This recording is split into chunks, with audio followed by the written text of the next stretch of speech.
Olá, eu sou a Yasmin, estudante de Medicina da Universidade Católica de Pelotas, e esse é mais um episódio do Ginecologicamente Falando, um podcast do Departamento de Ginecologia e Obstetrícia da Universidade Federal de Pelotas.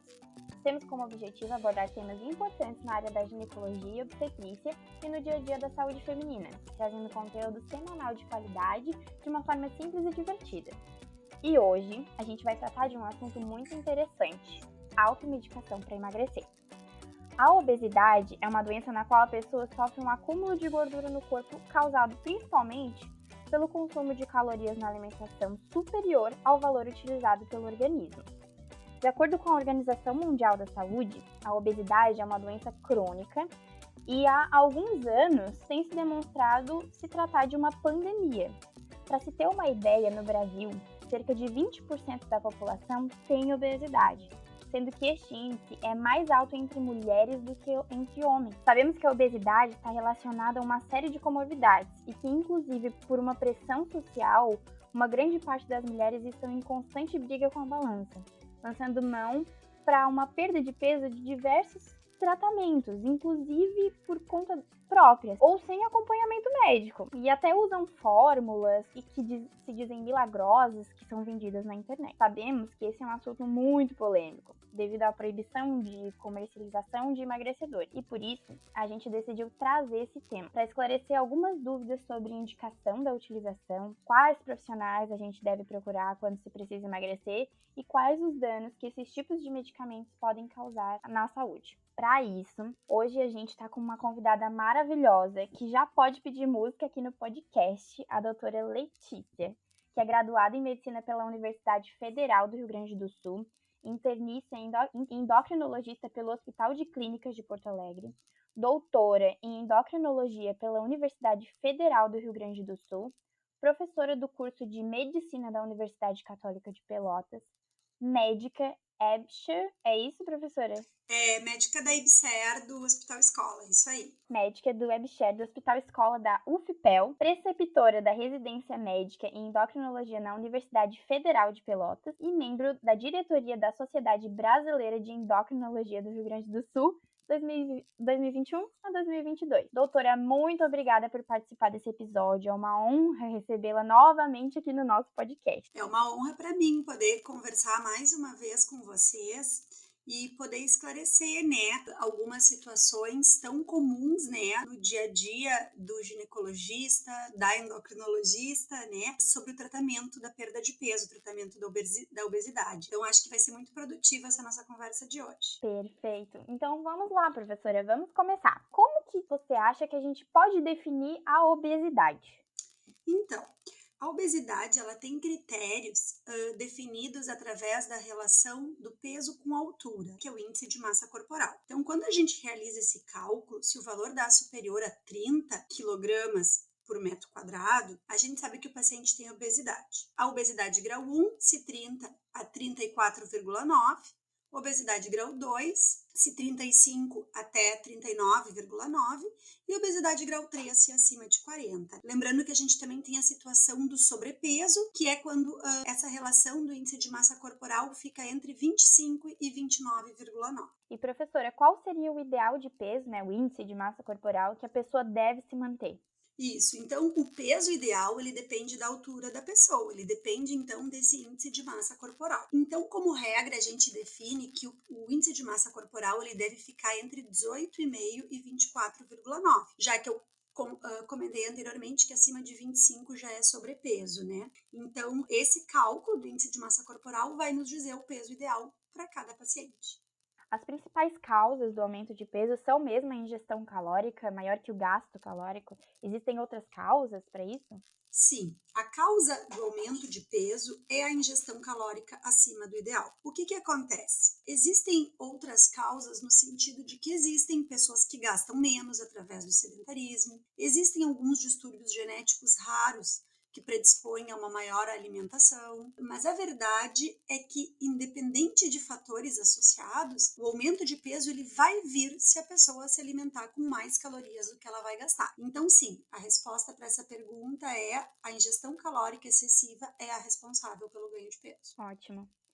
E a obesidade, ela é realmente familiar? A obesidade, ela está relacionada ao período da infância ou período fetal? Existe essa questão da obesidade familiar por dois motivos. Um deles é sim uma predisposição genética herdada de pais e mães, mas também existe o motivo do ambiente familiar ser um ambiente obesogênico. Então, a família toda que come de maneira inapropriada, com excesso de gorduras e com poucas opções de legumes, vegetais e frutas. Então, a família ela pode estar obesa por predisposição genética, mas o mais frequentemente encontrado é um ambiente obesogênico naquela casa. E sim, a gente sabe hoje que o período fetal ele é importante. Crianças que nascem com excesso de peso, né, os bebês macrossômicos, mas também os bebês que nascem desnutridos, pequenos, esses dois tipos de bebês têm um maior risco de obesidade na infância e na vida adulta. Por sua vez, crianças obesas têm um maior risco, sim, de se tornarem adultos. Isso é muito interessante, né? Tem que ficar bem atento com a questão das crianças obesas. E doutora Letícia, qual seria a maneira mais saudável para perder peso? Existe uma maneira rápida e saudável para perder peso? Então, a maneira que existe para perder peso é reduzir a ingesta calórica, né? Reduzir para valores abaixo do que a gente gasta. Então, essa é a maneira que que existe de perder peso. E a gente consegue ingerir menos calorias do que a gente gasta de diversas formas, né? Fazendo alguns tipos de dieta, restringindo a caloria ingerida e talvez até mesmo utilizando fármacos para auxiliar nesse processo, reduzindo a gula, reduzindo a fome, reduzindo o padrão beliscador, né? Então, o importante é comer menos calorias do que se gasta. E se existe uma maneira rápida e saudável para perder peso, isso é o seguinte: a gente sabe hoje que não tem problema de emagrecer mais rápido ou mais lentamente. Antigamente existia o conceito que a gente tinha que emagrecer de forma lenta. Isso não existe mais. A gente sabe que a pessoa tem que mudar o seu comportamento alimentar e que a gente tem que conseguir manter isso depois. Então, se a gente pode perder peso rápido, a gente pode, através de dietas um pouco mais restritivas, com ou sem o auxílio de medicações e associadas à atividade física. Se existe uma dieta mais saudável do que outra, sim, existem algumas dietas. Vou dar um exemplo aqui: a dieta mediterrânea, por exemplo, é uma dieta extremamente saudável, ela reduz também risco cardiovascular, né? Teríamos outros benefícios com essa dieta, mas o que a gente vê nos estudos, nos ensaios clínicos randomizados que comparam as dietas, nós podemos perceber que todas as dietas têm uma eficácia para perda de peso, mas a gente percebe que o que importa é o paciente conseguir aderir a essa dieta. Vou dar um exemplo simples. Por exemplo, não adianta a gente instruir o paciente a comer chia e amêndoas e castanhas se ele não tem esse paladar, essa cultura. Essa dieta não vai dar certo, embora fosse muito saudável. Então, hoje em dia, o conceito de redução do gasto calórico através de dietas saudáveis, ele existe, mas a gente sabe que a gente tem que adaptar para o padrão financeiro, cultural e social de cada paciente para que essa dieta possa ser seguida. Uma reeducação alimentar, né, doutora? Exato. Perfeito.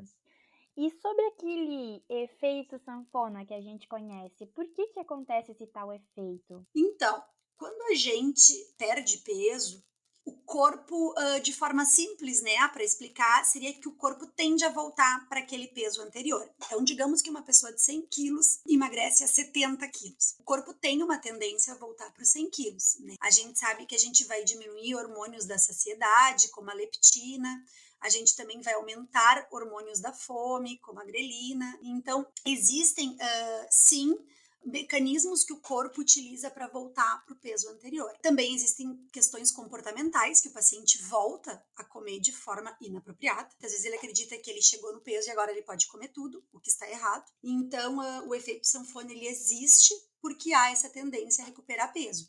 Então, hoje na endocrinologia, a gente considera que a obesidade ela é uma doença crônica e que ela tem que ser tratada para sempre. Então, a pessoa que chega aos 70 quilos, esse exemplo que eu dei, que perdeu dos 100 aos 70 quilos, essa pessoa precisa continuar em tratamento.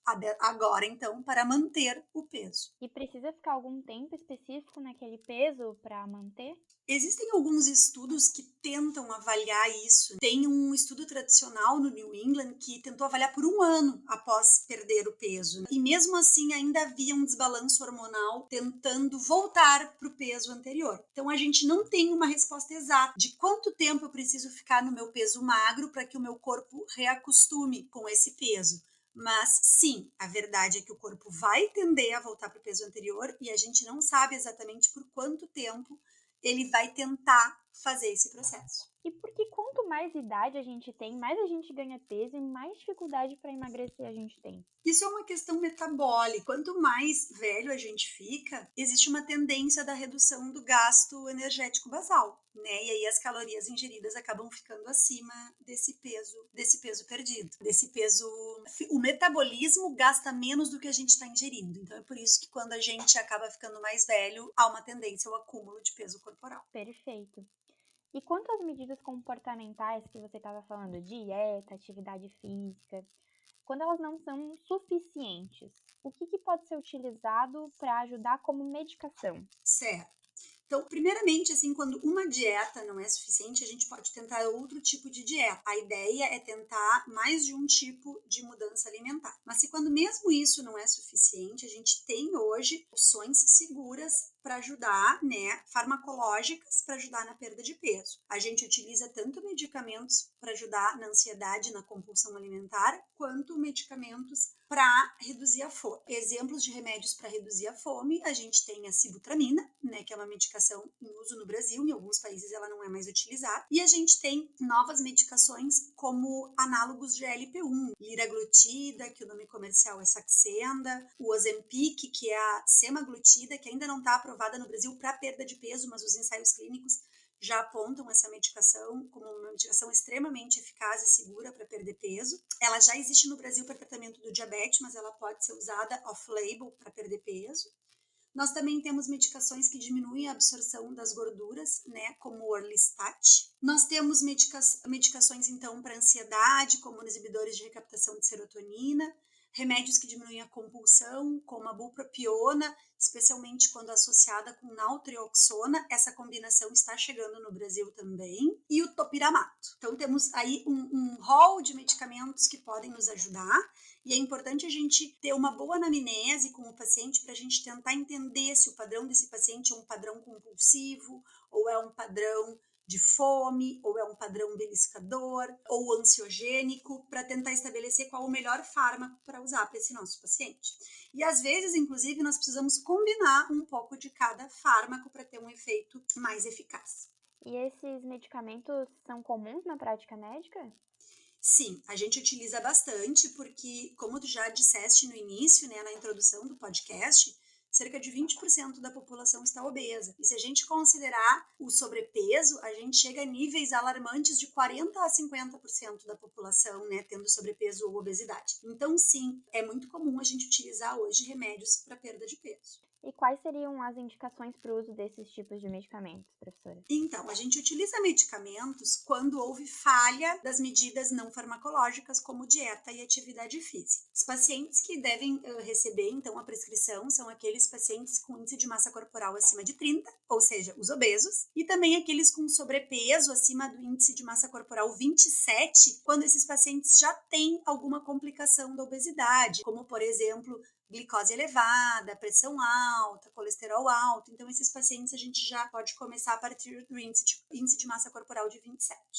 E sobre essas medicações, tá? As classes mais utilizadas e tudo mais, todas elas são isentas de risco? Por que algumas medicações exigem receitas especiais?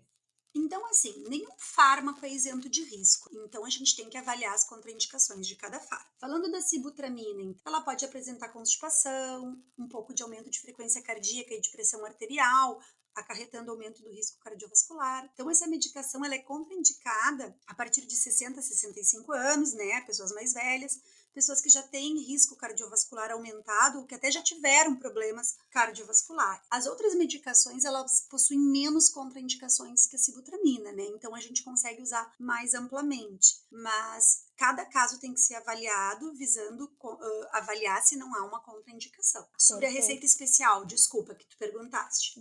A sibutramina, então, ela é uma receita B2, justamente por causa desses riscos que eu comentei. Já a bupropiona, ou bupropiona com naltrexona, como ele é um psicofármaco, ele precisa também de receita branca controlada, assim como o topiramato, também é um psicofármaco. Já os análogos de LP1, como o liraglutida e semaglutida e o orlistat, não necessitam receita controlada, porque eles são remédios de maior segurança para o nosso uso. E chegando então ao ponto-chave da nossa conversa, o quão frequente é a automedicação para emagrecer entre as mulheres? O que elas mais utilizam nessa prática?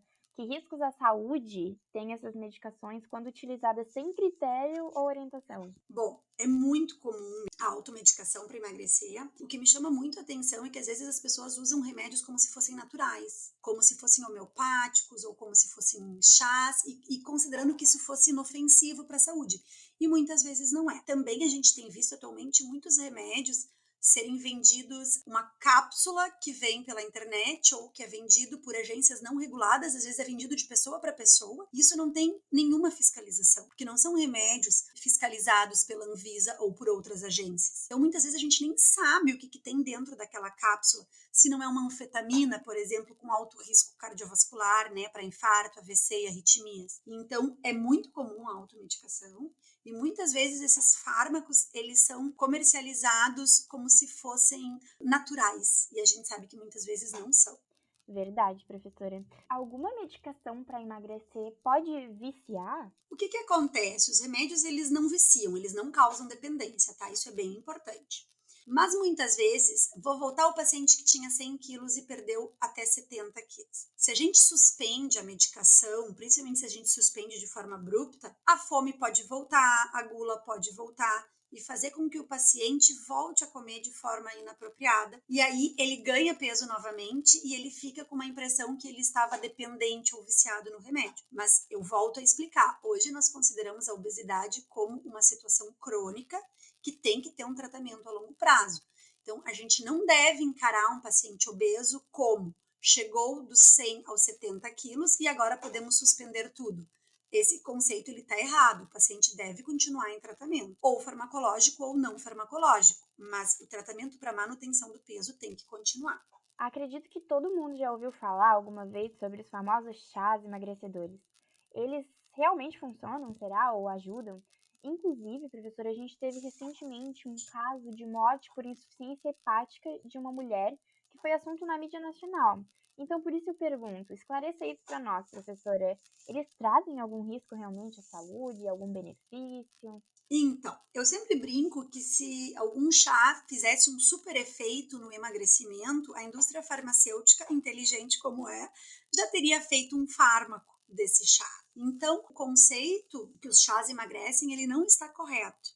Se um chá está emagrecendo demais um paciente, é porque possivelmente existe algo a mais nesse chá que não é simplesmente um chá. E muitas vezes chá por si só pode sim também trazer efeitos colaterais. Então, essas coisas que não tem nenhuma fiscalização de agências regulatórias, elas podem sim ser perigosas por esses dois motivos. Um, porque talvez esse chá não foi estudado para a gente saber o real perigo, o efeito colateral que ele pode nos trazer, e também porque muitas vezes a gente não sabe o que estão vendendo ali dentro como se fosse apenas um chá. Então, a gente não recomenda de forma alguma que se use chá para emagrecer. Não existe absolutamente nenhum chá com comprovação científica para perda de peso. Perfeito. E para que as nossas ouvintes fiquem bem orientadas, quais profissionais são os indicados para procurar para emagrecer? Qual a diferença, prof, entre um nutricionista, nutrólogo e um endocrinologista nessa situação específica do emagrecimento?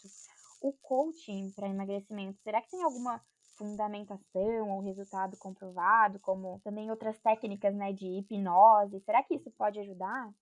Então, diversos profissionais podem ajudar na perda de peso. Um educador físico pode ajudar, uma nutricionista ajudando a elaborar o cardápio, a orientação para mudança da alimentação. A nutricionista, ela foca principalmente nisso, ela pode ir alternando alimentos, alternando padrões dietéticos. Nutrólogo já é médico com mais especialização em questões alimentares, ele também pode ser procurado para o emagrecimento. Endocrinologista, então, também, né, dentro da área médica, profissional que é o especialista em obesidade e que pode ajudar não tanto na orientação alimentar, que isso é mais do nutrólogo e do nutricionista, mas principalmente na prescrição de fármacos seguros e eficazes para o emagrecimento. E sim, muitas outras técnicas alternativas vêm sendo estudadas para perda de peso, né? Tu citaste aqui o coaching, a hipnose, isso tudo vem sendo estudado, mas a gente ainda não tem um grande benefício comprovado de nada disso. Mas eu sempre ressalto que cada paciente tem crenças e costumes e valores individuais, e isso tem que ser levado em consideração. Então, sim, técnicas alternativas podem funcionar para um paciente individual, mas eu não posso dizer para vocês que a evidência científica disso é forte, porque infelizmente não é até esse momento, mas os estudos estão crescendo. Ótimo. Professora, para a gente finalizar o nosso episódio, que orientação tu tens para dar para as mulheres que têm aqueles quilinhos a mais? Como superar esse problema mantendo a saúde e não correndo risco? Então, eu gostaria de dizer que não existe mágica. O emagrecimento ele tem que ser dado através de uma redução da ingesta calórica e aumento da atividade física. As pessoas têm que procurar profissionais capacitados com formação apropriada. Como já falamos, então, nutricionistas, nutrólogos, educadores físicos e endocrinologistas. Esse emagrecimento, então, ele deve ser um composto de dieta, atividade física e, em alguns casos, sim, o uso de fármacos, levando em consideração as doenças pré-existentes, as crenças e os costumes de cada paciente. Então, dieta, atividade física e fármacos, quando necessários, são a receita para um emagrecimento saudável acompanhado de bons profissionais. Ótimo. Doutora Letícia, mais uma vez, eu gostaria de agradecer, em nome de toda a equipe do Ginecologicamente Falando, a sua participação aqui. A gente está muito feliz com esse projeto, porque além do conhecimento em saúde, ele nos proporciona conhecer profissionais maravilhosos, como você, que nos inspiram a atuar também na nossa vida profissional. Então, muito obrigada, doutora Letícia. Bem, pessoal, eu fico muito feliz em poder contribuir, né, em trazer essa visão científica da endocrinologia para vocês. Vou estar sempre disponível para ajudar. E hoje esse assunto, né, que é a obesidade, que é extremamente comum, extremamente importante e que nós temos que tratar com saúde e com segurança, sem colocar a saúde de nenhum paciente em risco. Então, muito obrigada pelo convite. Fico à disposição para dúvidas do pessoal, se o pessoal quiser entrar em contato comigo. É isso aí, galera. A gente se encontra na semana que vem. Um beijão para todo mundo e até o próximo episódio.